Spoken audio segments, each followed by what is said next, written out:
না পায় ওই বাড়িতেই থাকবে।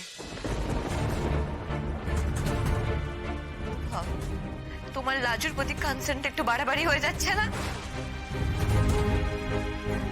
তোমার সেটা মনে হচ্ছে, তাহলে তাই হচ্ছে।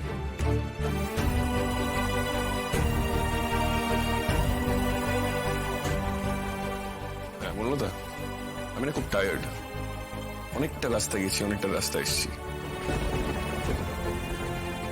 প্লিজ ঘরে গিয়ে এটা নিয়ে কোনো আলোচনা করো না, এখানে যা ঠিক হওয়ার হয়ে গেছে।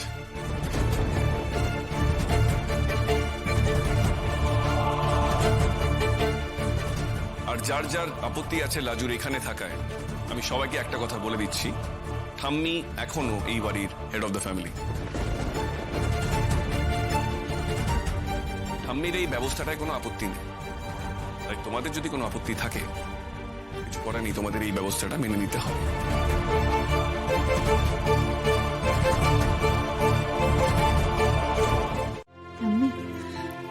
আমি যখন এখান থেকে যাচ্ছিলাম তখন তুমি আমাকে 10,000 টাকা দিয়েছিলে না জোর করে, সে টাকা আমার কাছে এখনো আছে, সে দিয়ে আমি বই কিনবো।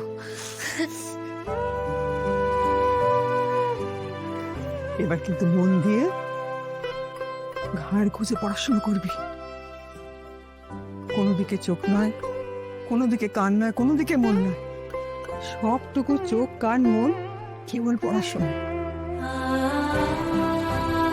কৃষ্ণ তোকে এনে খুব ভালো কাজ করেছে। আমি ভয় পেয়েছিলাম, ভেবেছিলাম তোর শ্বশুর বাড়িতে হয়তো এই নিয়ে আবার অশান্তি হবে, হয়তো শেষ পর্যন্ত তারা তোকে আসতে দিল না। কিন্তু শুনলাম সুদীপ নাকি একাই সবাইকে সামনে নিয়েছে। ছেলেটা খুব বড় মনের কাজ করেছে রে,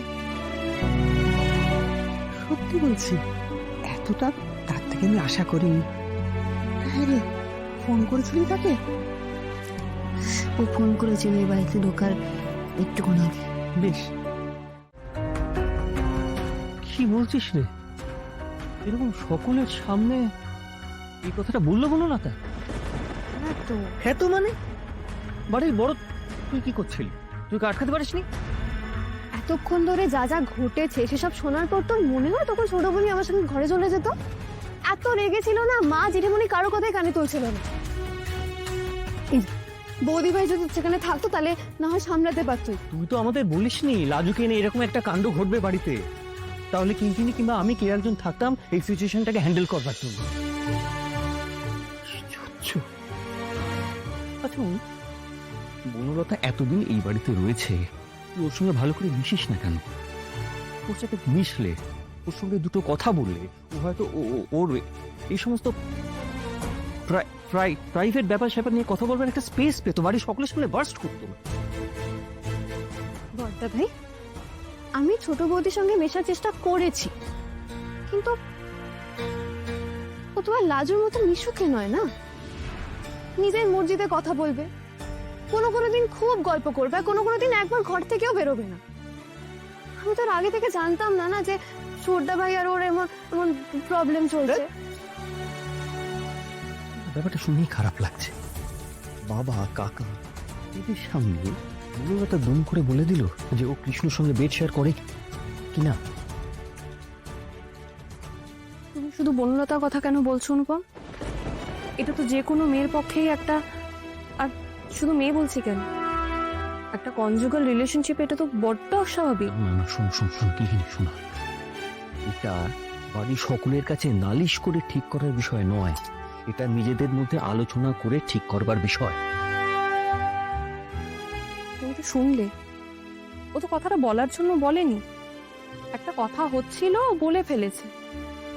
কিন্তু আমার তো একটা অন্য জিনিস ভেবে খুব অস্বস্তি হচ্ছে, যে এতগুলো দিন হয়ে গেল এখনো ওদের সম্পর্কটা এরকম এরকম স্ট্রেসড কেন জানি না।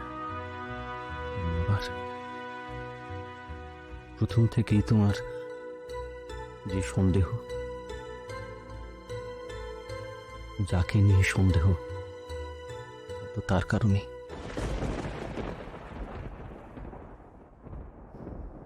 এখন ব্যাপারটা আরো অ্যাগ্রাভেটেড হবে। রাজুকে এই বাড়িতে আনাটা তোদের সবচেয়ে বড় ভুল হয়েছে। এবারে অশান্তি আরো বাড়বে। কিন্তু আমি বনলতাকে কি করে দোষ দেব? ওর পক্ষে এসব মেনে নেওয়া সত্যি খুব কঠিন। এই অনু, তুই তো কৃষ্ণর খুব ক্লোজ। বুঝলাম, কিন্তু একটা ভুল আমরাও করেছি। ভুল? আমরা আমরা আবার কি ভুল করলাম?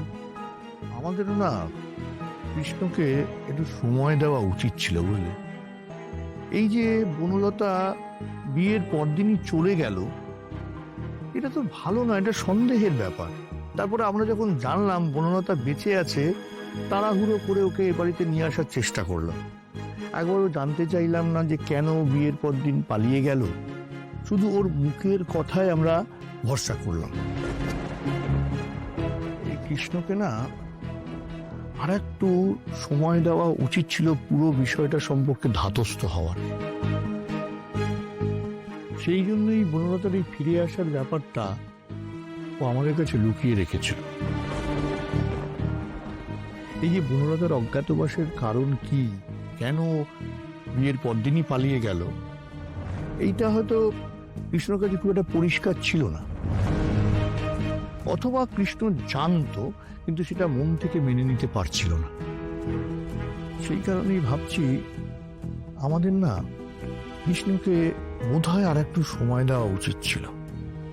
বেশ, এটা মেনে নিলাম। তাহলে এখন কি করণীয়?